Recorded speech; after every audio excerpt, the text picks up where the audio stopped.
3 karate techniques that you rarely see anymore.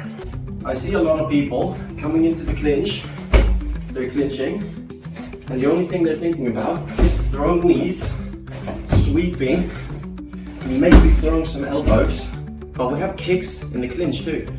We all know that you can knee someone from the clinch. Most people realize that you can kick the thigh in the clinch, although they rarely do it because it puts you in a bad position. But the best way to kick from the clinch is by not kicking from the clinch, because you want a stable base. Just like when you try and sweep someone in clinch, you first want to off balance them. If I'm holding their forearm, they have their hand on my neck, I grab their forearm and I grab their neck, okay? From here, I'm gonna pull, I'm gonna lift, right? And it becomes this motion here, boom. All right, almost like the kata, Heiya Nida, I think, where you're here, boom. Okay, boom, boom. And then you add the sweep, boom. You want to off balance them first. And it's the same principle with the kicks. If I'm holding someone and I want to kick them, I don't want to keep holding them. I want to either off balance them by actually off balance them, pulling them in some sort of way, or by pushing them.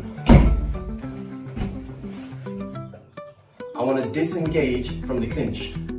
And sometimes it's better to push yourself than pushing them. If they really want to engage in the clinch, their base is going to be very squared and they're going to be heavy on you. It can be hard to push someone, hard to get them to move, but it's always easy to move yourself. So when I'm here and they clinch, I want to make myself smaller. So I want to get into bladed stance and I just want to disengage. Boom.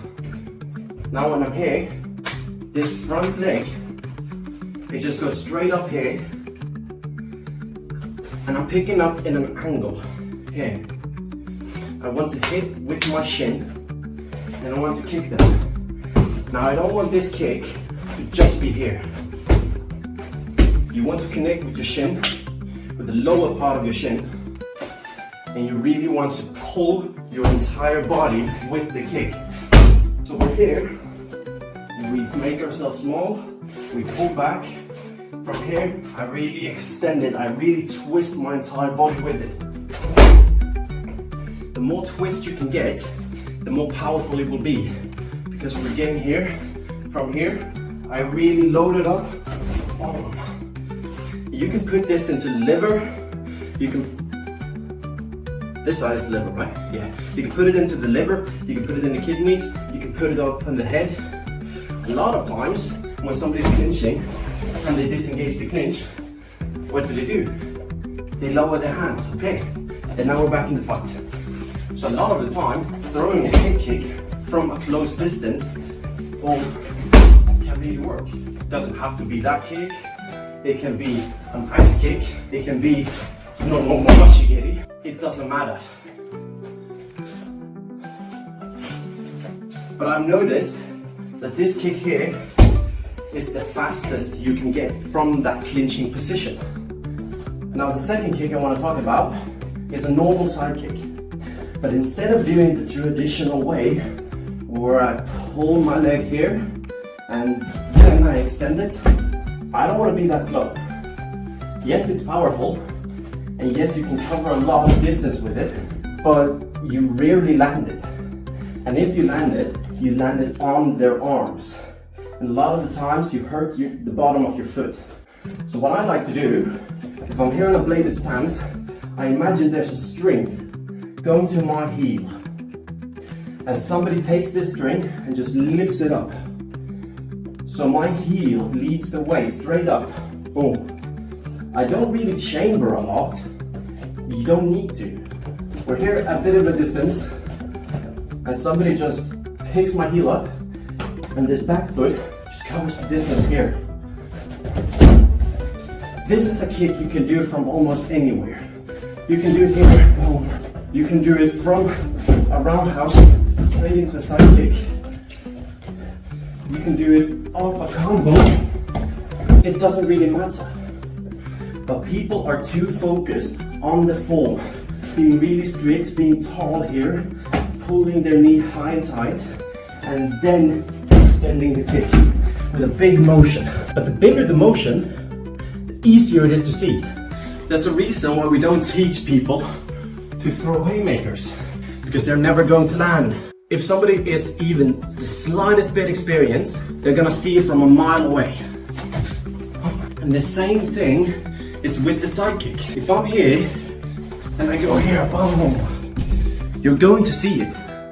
Most likely you're going to see it. But if I'm here, if I just pull it up, you're not going to be able to see it. Now this next technique is a punch. And this one, I like to over-exaggerate. I like to really pull it. It's this here. Schuttulke, I think it's called. Yeah? I'm not good with names, never been, never will be, I don't really care.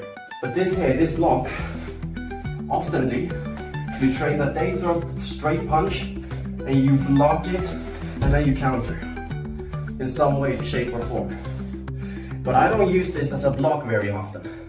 I use it as an offensive technique, I use it as a punch. And I want to hit with this bony part right here.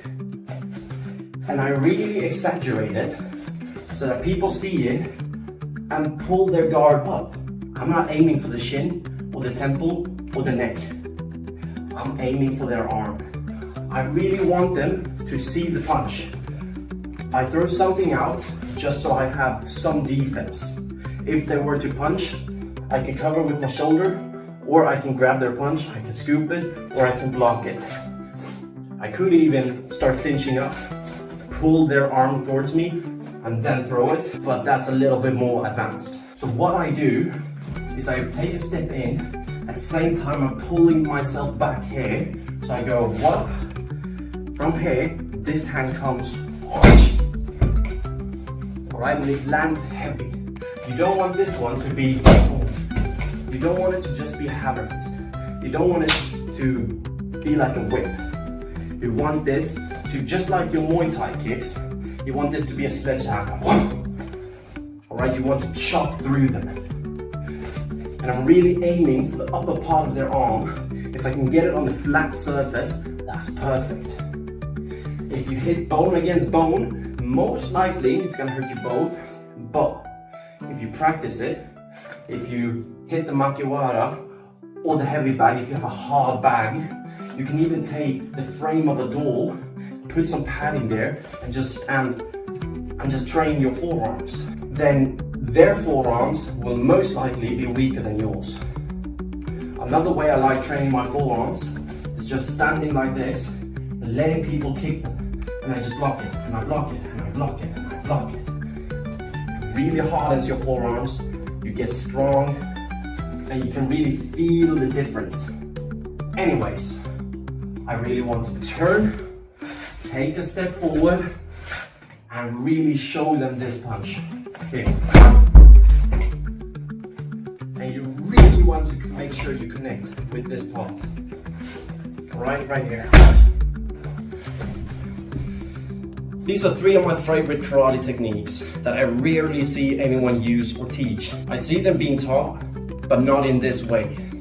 And I've seen them be used, but not in this way. Why do you think that is? Does it work? Or doesn't it? I find it successful in sparring at least. And I use some of it in my kickboxing fights. And I've done it in Muay Thai too. I have yet to use any of it in MMA, because nobody wants to strike with me in MMA. And that might be a positive thing. It might mean that these things work. Tell me what you think about them. Leave a comment, let's discuss it. I'm excited to hear what you think. Bye.